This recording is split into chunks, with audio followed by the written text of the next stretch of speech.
हरे कृष्ण दोस्तों, श्रीमद् भगवद गीता यथारूप अध्याय 6 ध्यान योग।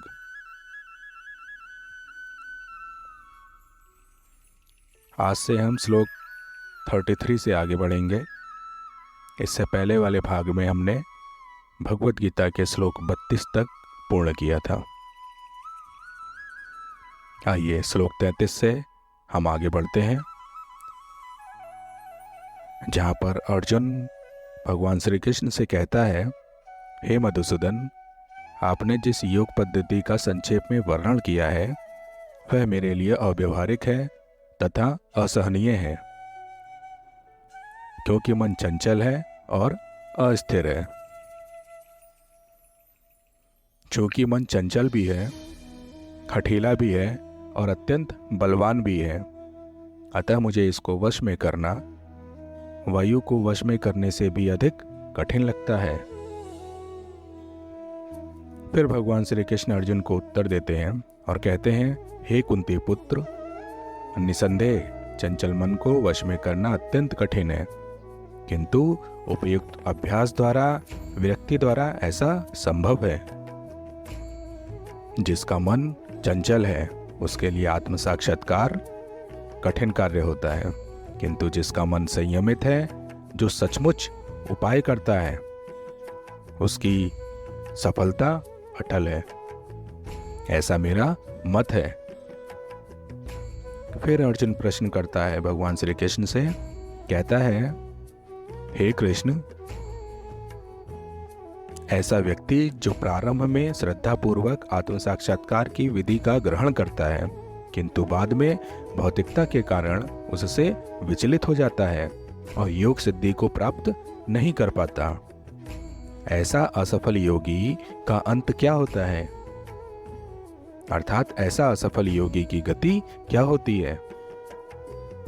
क्या ऐसा व्यक्ति ब्रह्म प्राप्ति के मार्ग से भ्रष्ट, आध्यात्मिक तथा भौतिक दोनों ही सफलताओं से छिन्न भिन्न हो जाता है?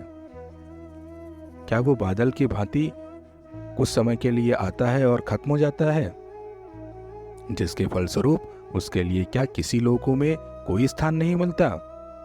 हे मधुसूदन, यही मेरा संदेह है। कृपया करके मेरी इस प्रार्थना को स्वीकार करिए और मेरे इस संदेह को दूर करिए।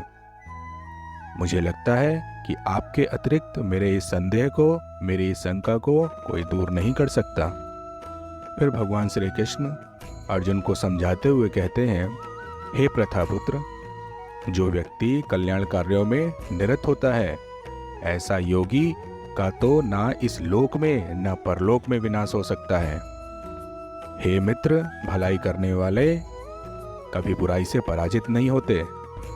असफल योगी पवित्र आत्माओं के लोकों में अनेक वर्षों तक भोग करते हैं और बाद में सदाचारी पुरुषों के परिवार में या तो धनवानों के कुल में जन्म लेते हैं, अथवा ऐसे योगियों के कुल में जन्म लेते हैं जो बहुत ही बुद्धिमान है।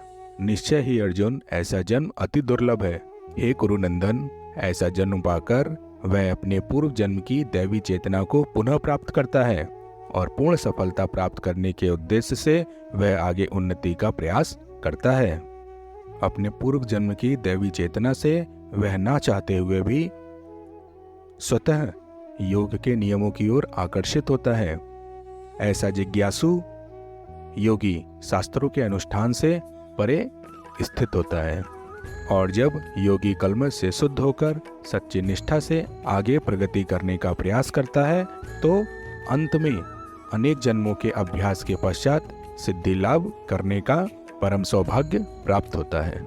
हे अर्जुन, योगी पुरुष तपस्वी से, ज्ञानी से, सकाम कर्मी से बढ़कर होता है। अतः हे अर्जुन, तुम्हें भी सभी प्रकार से योगी बनना चाहिए और समस्त योगियों में से जो योगी अत्यंत श्रद्धापूर्वक मेरे परायण है, अपने अंतःकरण में मेरे विषय के बारे में सोचता है, मुझे याद करता है, मेरी दिव्य प्रेमा भक्ति करता है, वह योग में हमेशा युक्त रहता है।